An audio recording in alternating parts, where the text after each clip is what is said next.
In the last video, we focused on Canadian history prior to Confederation. I'm going to start with a bit of American history here. In the 1860s, the US had a civil war, and when it ends, many of the soldiers started looking north for a fight. They said it was their manifest destiny to control all of the Americas. The fear of a US takeover is one of the big reasons why the Canadian colonies unified. Another reason was trade. If we could build better trade agreements and transportation links like a railway, the economy could grow. So it was in the national interest of the various British colonies to join together to be stronger. Politicians like John A. Macdonald and George Etienne Cartier led the way in holding talks to unify the colonies, to confederate. We use the term confederation because a federal state is one where the political power is shared. While there's a central power that deals with national issues like the military and international relations, there's also regional powers that deal with issues like education and resources. That's why we have the federal government in Ottawa and the provincial government here in Alberta, in addition to our local municipal governments. This idea for the federal system came in part from the Haudenosaunee or Iroquois Confederation. Various nations around the Great Lakes agreed to have a central government that would oversee the group in times of war, but the local governments would maintain control over the members of their individual nations. The Confederation of Canada was a complicated process and took a lot of discussion, because we're moving from having various British colonies with responsible government to our own democratic nation state. In 1867, the Confederation of Canada was agreed to by the Canadas, Nova Scotia, and New Brunswick. Eventually, other provinces would join, with Newfoundland being the last in 1949. Once the nation-state of Canada is established, Prime Minister Macdonald really pushes for the building of the railway to connect the nation-state from sea to sea. One of the reasons BC joined Canada in 1871 is because of the promised railway. But all that land in between needs to be dealt with. The Government of Canada purchased land from the Hudson's Bay Company and settles treaties with the First Nations living in the area. Remember, they had to sign treaties because of the Royal Proclamation of 1763, and we'll go into more detail about the treaties in a later unit. The understanding of these treaties differed because of language. In many First Nations communities, the concept of owning land doesn't exist. So interpreters struggled to explain that the signing of the treaty would mean that the First Nations would lose control of the land to the settlers, who would in turn own it. But by now, the Government of Canada is eager to peacefully settle the West, and First Nations groups can see that they're going to need to sign these treaties or agreements in order to provide for their dwindling tribes and have peaceful relationships with the Canadian government. In 1876, the Indian Act was created to consolidate all of the treaties that were being signed. It gave the federal government control over the people who'd signed the treaties. It was said that this was important in order to protect the well-being of Aboriginal peoples and ensure that governments respected the treaties. But what it really meant was a loss of Aboriginal sovereignty. The Indian Act meant that the Government of Canada could decide who belonged to a nation instead of the members of that nation deciding. Many of the laws were paternalistic because the attitude of most Canadians at this time was that First Nations people didn't have enough education or culture to govern themselves. Although the treaties gave many rights to Aboriginal peoples, the Indian Act in turn took many rights away, like the right to vote or practice spiritual ceremonies like the Sundance or potlatch, or even the education of their children, which now must be done in residential schools. The government forced bands to change the way their leaders were chosen, demanding that voting instead of consensus must be used and only men would be allowed to run in elections. In 1914, the Indian Act passed a law saying you must get permission to wear traditional costumes. In 1918, any reserve land that wasn't being farmed was going to be taken away and given to someone who was willing to cultivate it. In 1927, it becomes illegal to raise funds to fight any legal cases involving land claims. So in other words, they can't take the government to court even if the government has violated the land claims article of their treaty. Of course, you could get all your rights back. You just have to renounce your treaty rights and become a mainstream Canadian.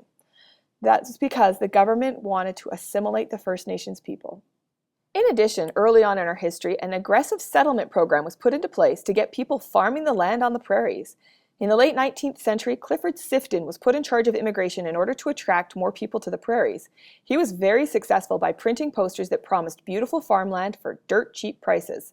The poster didn't mention that the land would have to be cleared or that the Red River area had mosquitoes the size of your hand and the prairies had almost no trees to build a house, but whatever. Today, his policies would be seen as blatantly racist, as he openly admitted he only wanted suitable settlers, which meant Europeans, especially those who could speak English.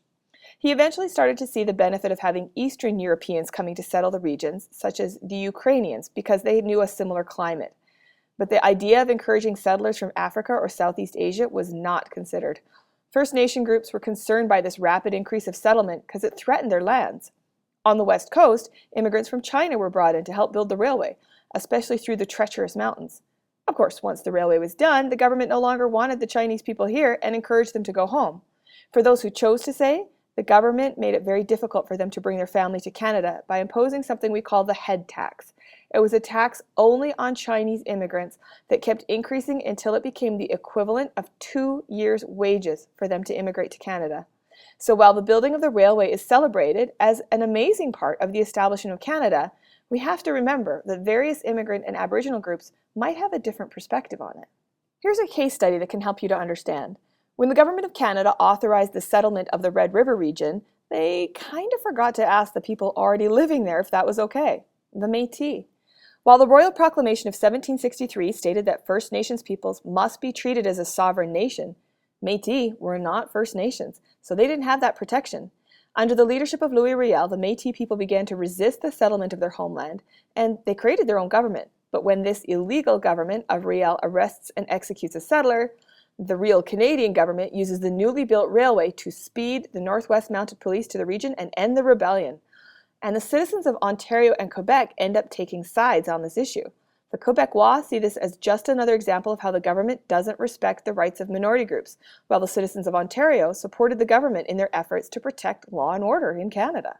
After the Riel resistance ends in this region, the government agrees to create the province of Manitoba, but it's just a tiny little postage stamp of a province.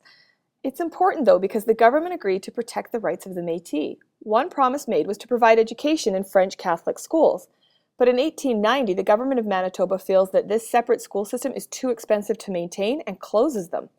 Again, the conflict spreads to Ontario and Quebec as Ontarians see this as a reasonable act, and the Quebecois see it as a repeat of what they've seen time and time again, the government promising to protect rights and then reneging on that promise. It becomes a big focus in the federal election, with Wilfrid Laurier winning the election by promising to compromise. They'll hold the French Catholic education in mainstream schools if you can't have a separate school. Sunny ways, he called it. In 1885, the Métis resistance was now occurring further west in Saskatchewan. Again, Louis Riel agrees to lead the people, but this time he's arrested, tried, and hanged for treason. This was the last major uprising of any Aboriginal groups in Canada. Here's a side note. When I was in high school, this was referred to as the Riel Rebellion, but now it's more common to refer to it as the Riel Resistance. Think about the difference in the meaning of those words. Rebel versus resist. To rebel can be seen as negative, while to resist can be seen as more positive, like trying to prevent something that's unfair from happening. Which term do you think is more appropriate? So from the early European exploration to the Confederation of Canada to the expansion of our nation state from sea to sea, you can see that there are many events and many different perspectives on those events that led us to where we are now. We have created an amazing and successful nation state, but different nations within our nation state will see history differently, which in turn means that they can have a different feeling of loyalty.